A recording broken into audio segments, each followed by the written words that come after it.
ভয় পায় না। তাদেরকে জিজ্ঞেস করা হয়েছিল, তারা বলেছে বিশ্বকে জানাই দেন আমরা ভালো আছি, আমরা এখন বেহেশতের গন্ধ পাই বাতাসে, কারণ আমরা সবাই শহীদ। যারা বেঁচে আছে তারাও শহীদ হব, যারা চলে গেছে তারা শহীদ। আমরা ভয় পাই না, আমরা লড়ব অন্যায়ের বিরুদ্ধে।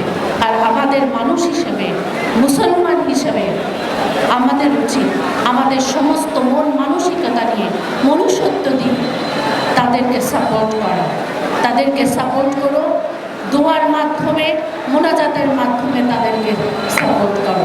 তোমরা সবাই আল্লাহর নেক বান্দা, নেক সন্তান, নেক মানুষ হও, নিজেকে গড়ো, প্রতিষ্ঠিত হও, সফল হও।